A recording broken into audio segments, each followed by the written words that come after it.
coat, won't you? Yeah? I want you to feel comfortable with me. So if you ever want to put your coat on, put your coat on. Alright?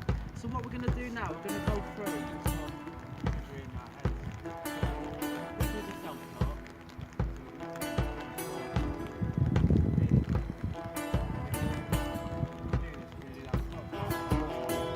So now we're going to go through a little bit. Listen to the wind blow. So imagery.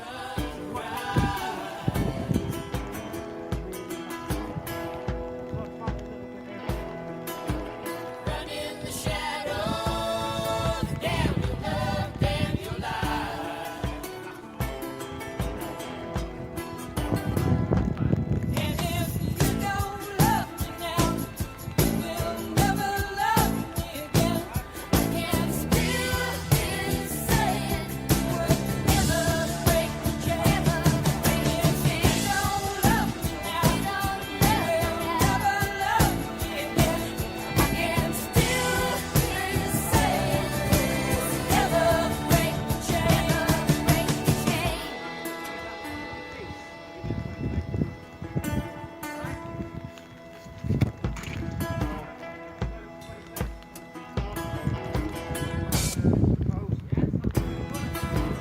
Listen to the wind blow down the night.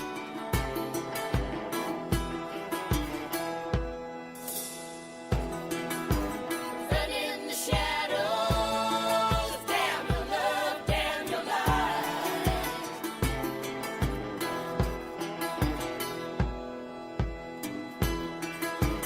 Break the silence. Damn the dark, damn the light. And if you don't love me now, you will never love me again. I can still hear you saying you would never break the chain. And if you don't love me now, you will never love me again. I can still hear you saying you would never break the chain. And if you don't love me now, you will never love me again. I can still hear you saying you would never break the chain.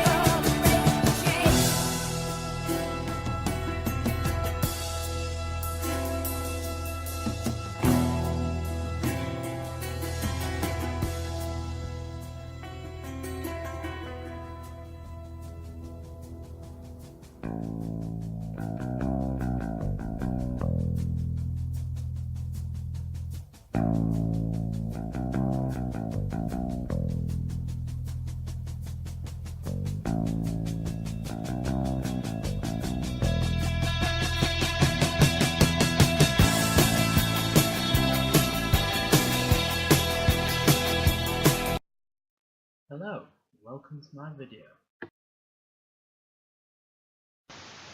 Plyometrics.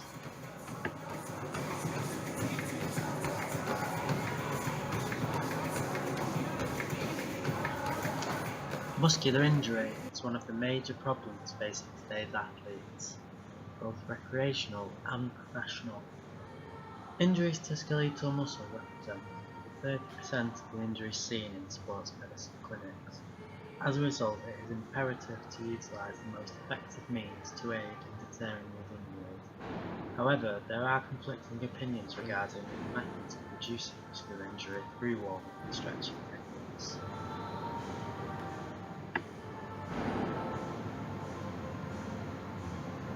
Go!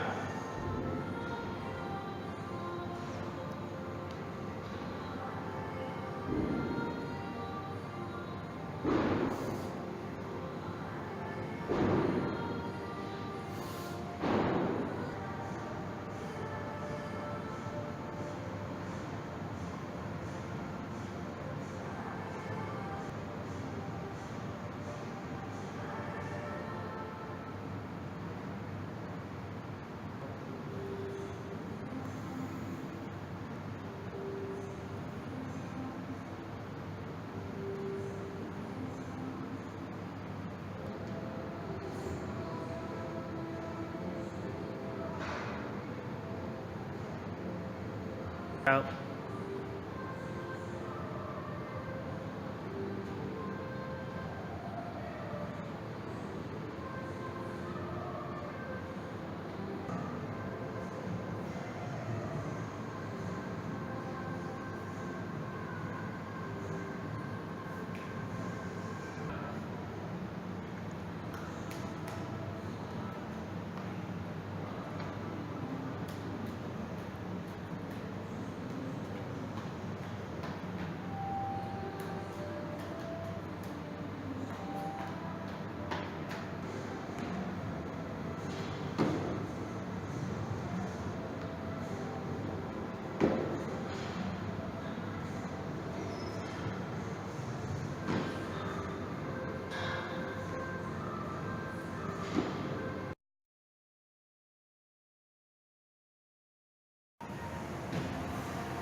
Demonstration.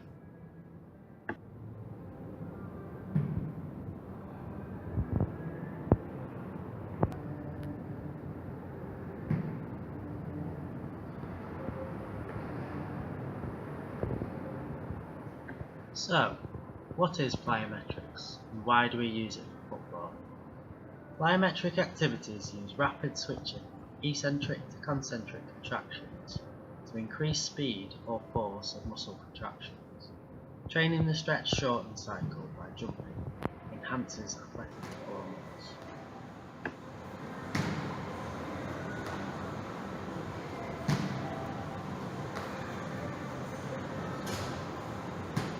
So why do we use plyometric training, I hear you ask? Simple. So one of the strengths of plyometric training is that jumping is a simple plyometric task, required in a variety of athletic activities. Plyometric exercise uses the stretch shorten cycle to train muscles to do more work in less time. That's according to Holcomb, Lander, Rutland and Wilson in 1996, and also Comey in 1978. In plyometric activities, muscles rapidly switch from eccentric action to a concentric contraction, essentially leaving no time for the muscle to relax. Stored elastic energy in the muscle and the stretch reflex summates to permit the muscle to create greater force. So according to Hendrick and Anderson, 1996, Holcomb et al. Also in 1996, Comey in 1988, McNeely in 2005, and Wagner and Kokach in 1977. Tasks such as vertical jumps, hops and or bounding movements are often used to increase explosiveness and strength of the lower extremities. It's according to Eben 2005 and McNeely also 2005.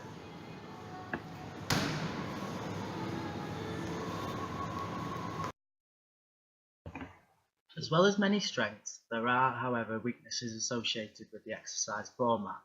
Because of the high risk of jumping activities, which put great stress on the joints, fitness coaches and exercise physiologists recommend that individuals only perform plyometrics under supervision and with correct training. Workouts should be limited to twice per week, even for advanced exercises, to allow the muscles time to recover, according to Leitner in 2015.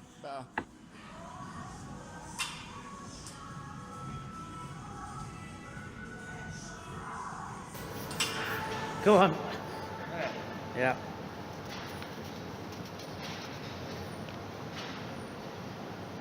Elbow circles.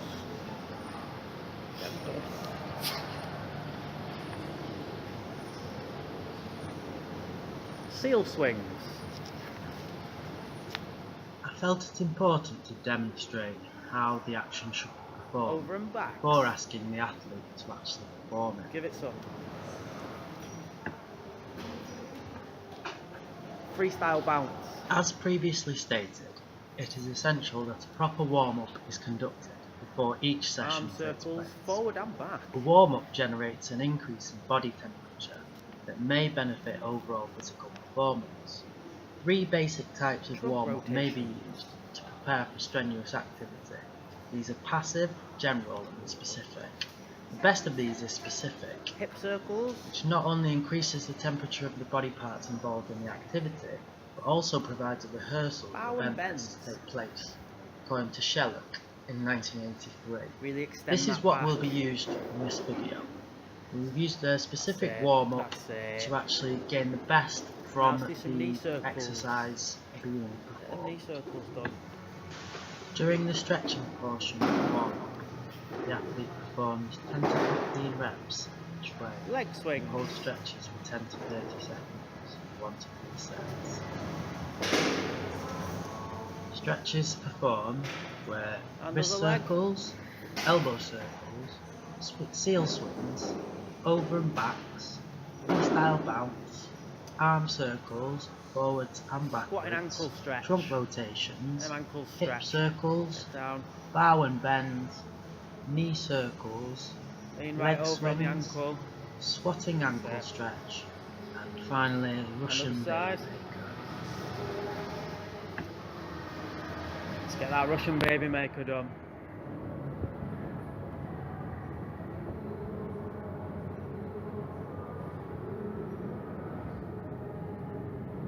Brilliant.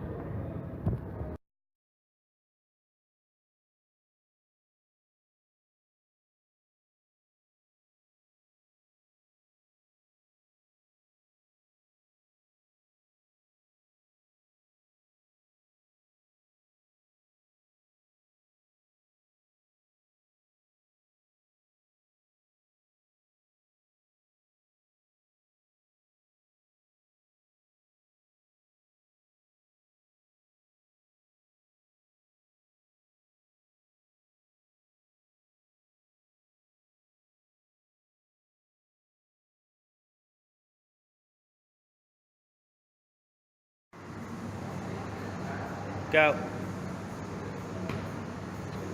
Go. So, why do we incorporate Olympic lifts, in this case power cleans, Go. to our sessions?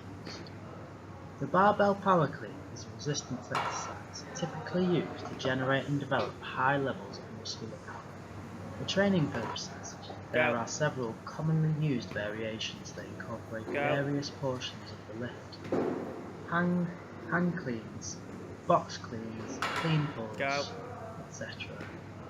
Power values greater than 6,000 watts have been recorded for elite athletes, elite weightlifters during the second pull, that's the top portion of the lift, of the clean during competition. For the purposes of football, chronic training with the clean exercise and its variations can result in significant improvements in physical activities requiring high power, such as vertical jump or sprinting, both used heavily in the game of football, as according to Jones et al.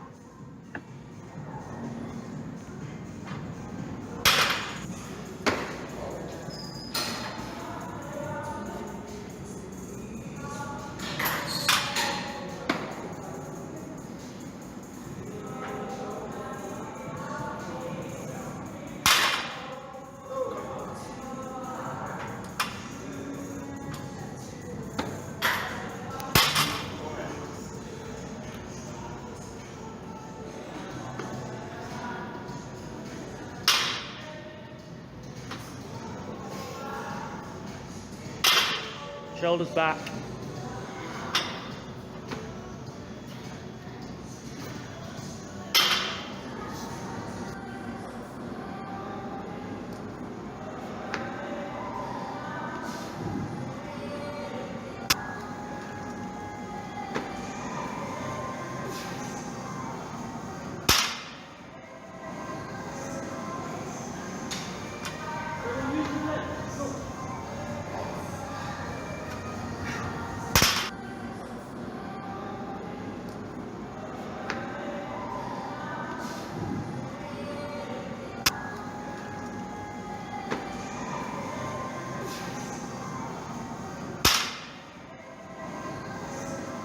Siemens et al.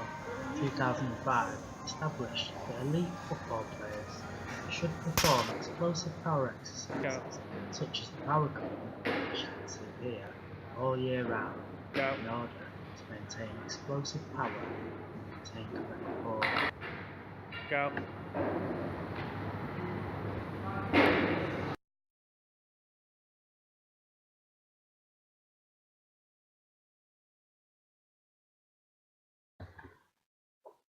There are, however, weaknesses when incorporating Olympic lifts into training sessions. It has been noted in the past that it can be difficult to get footballers to incorporate Olympic lifts into their training. However, this was not the case for this client. My client already had a good understanding of other resistance training and was keen to learn a new skill. Resistance exercise with machines has been claimed to be safer than with free weights, although there are few scientific data to support this. On the other hand, free weights can be more readily train large muscle masses and synergistic muscles. However, free weights require more precise balance and motor control because of the freedom of movement allowed. This movement may be optimal for the experienced lifter, but it could potentially increase the risk of injury for novice lifters. Strength training studies comparing free weight and machine training modalities have often reported no difference in training effect, although one study has reported greater strength improvements with free weight. Equivocal scientific results and unsubstantiated claims have contributed to the controversy surrounding the resistance modality issue. Jones, 2008.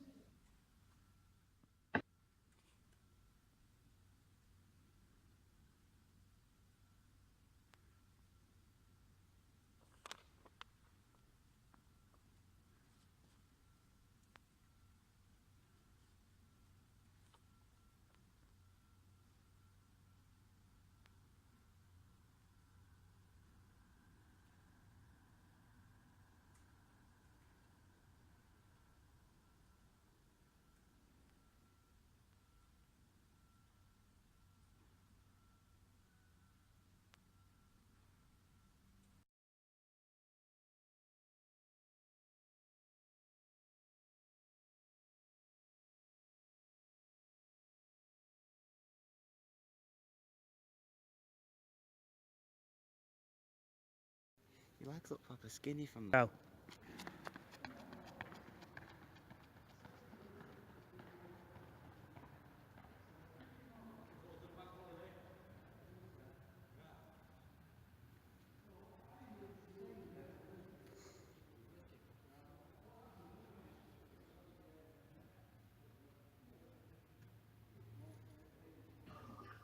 Repeated sprint training. So why are we doing repeated sprint training? Well, it is estimated that football players will need to sprint for 2 to 4 seconds every 90 seconds during a game situation, according to Bangsbone, Norregard and Thorso in 1991.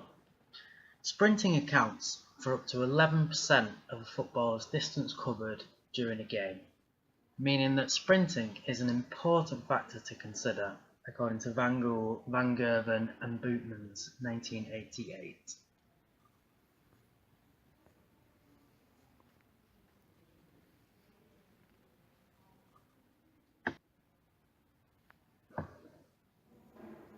In addition to sport-specific technical and tactical skills, strength, explosive power, speed and endurance, repeated sprintability has been shown to be an important factor for determining success in football. In top-level professional football players, significant correlations have been reported between running distances covered during a match and mean sprint times on an RSA test. Results on an RSA test have also been shown to discriminate professional from amateur players, meaning that higher RSA results are shown in professional footballers than in amateur footballers.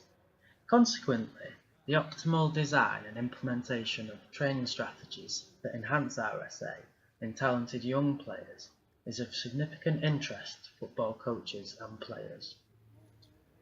From a physiological viewpoint, RSA is a complex quality believed to be related to both neuromuscular related, determining maximal sprint speed, e.g. neural drive or motor unit activation. It is important to also consider weaknesses within the strategies used for this video. Analysis of football games at an elite level shows that the majority of players conduct short sprint runs, 2 to 4 seconds every 60 to 90 seconds, which equals about 60 to 90 sprints during a game. Wingers and forwards run significantly more sprint accelerations than do central defenders and midfielders, whereas the midfielders run the longest total distance during the game, according to Tonneson, 2011. Now, the performer being shown on the screen is a central midfielder. Therefore, it could be argued that this might not be the best training method for him to use, or may be used alongside other training methods to actually improve his specific fitness for his position.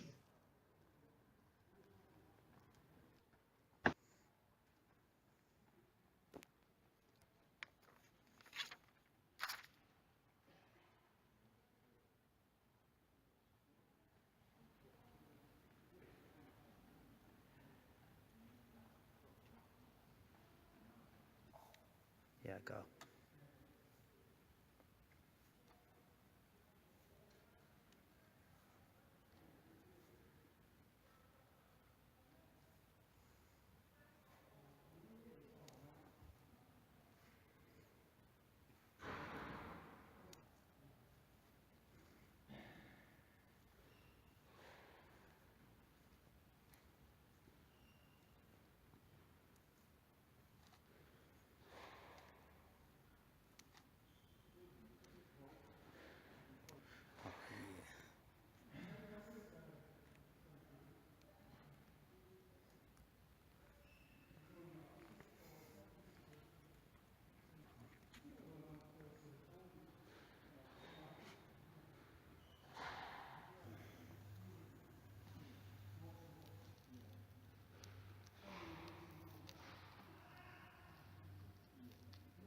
And go.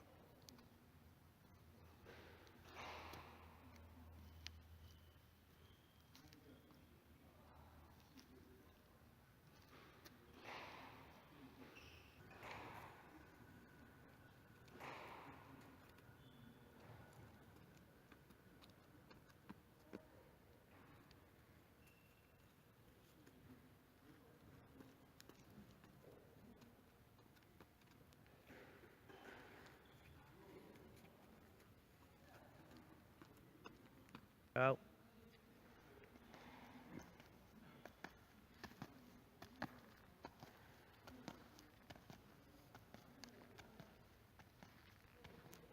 Go.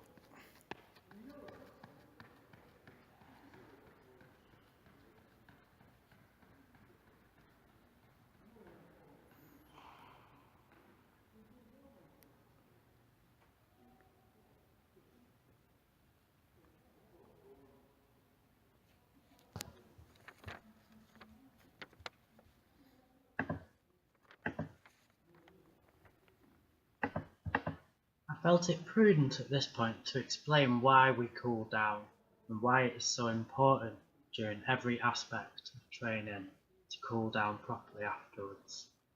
It is generally accepted that increasing the flexibility of a muscle tendon unit promotes better performance and decreases the number of injuries. Stretching exercises are regularly included in warm-up and cooling down exercises. However, contradictory findings have been reported in the literature. Several authors have suggested that stretching has a beneficial effect on injury prevention. In contrast to this, clinical evidence suggesting that stretching before exercise does not prevent injuries has also been reported. Apparently, no scientifically based prescription for stretching exercises exists, and no conclusive statements can be made about the relationship of stretching and athletic injuries. Stretching recommendations are clouded by misconceptions and conflicting research reports. We believe that part of these contradictions can be explained by considering the type of sports activities which an individual is participating in.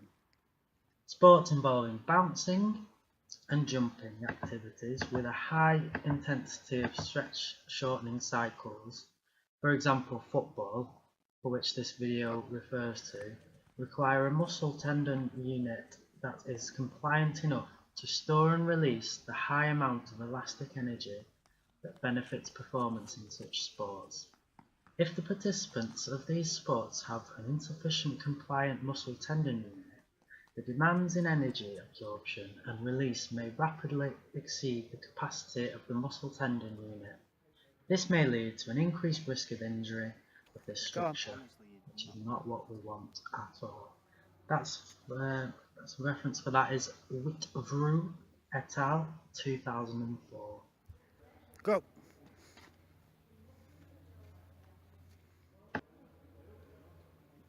Hip circles.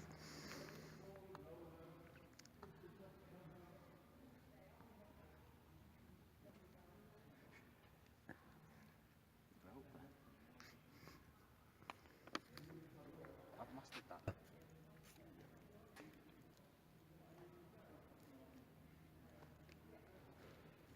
Yeah.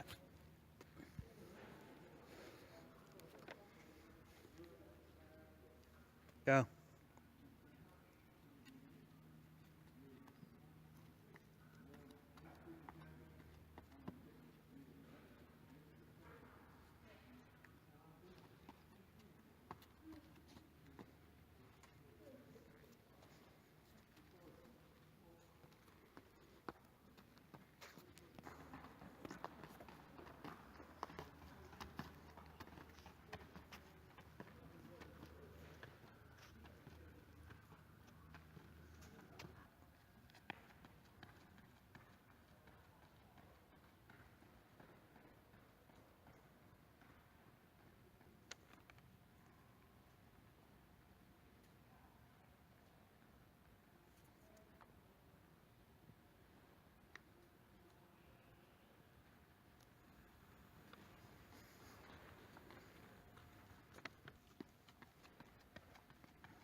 Demonstration of the Z-drill was important, as the athlete had never encountered the drill before, therefore had no idea how to make the most of doing the Z-drill and making sure that he was doing it correctly to gain the most benefits out of it.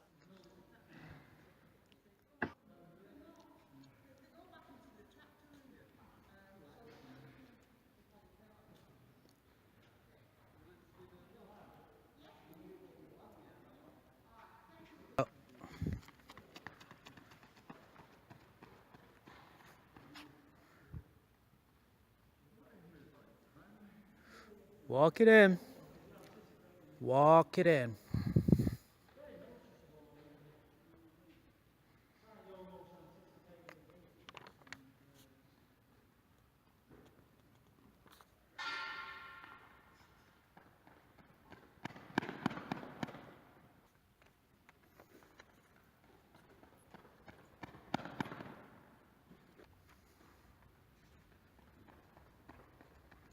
Stop.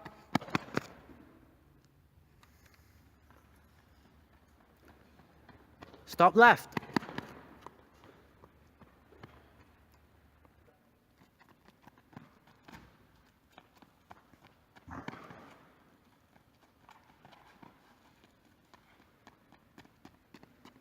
Go. So, what is change of direction training and why is it used in football? Most field and team sports demands require rapid whole body movements, in addition to managing several random variables, such as the position, movement of the opponent, and or the ball. These specific movements can be described as agility-based action. You do better now. Agility is often defined as a rapid whole body movement with change of velocity and or direction in response to a stimulus. According to previous findings, change of direction ability is a determinant factor in team sports. Indeed, during competitive match play, football players perform approximately 723 times. Moreover, the assessment of the ability to perform sudden change of direction is considered as a valid tool for fitness detection among young and adult football players. Furthermore, it allows discrimination between elite and non-elite young football players. That's according to Ruisi Thank you et very al. much for watching. 2017. That's all, folks.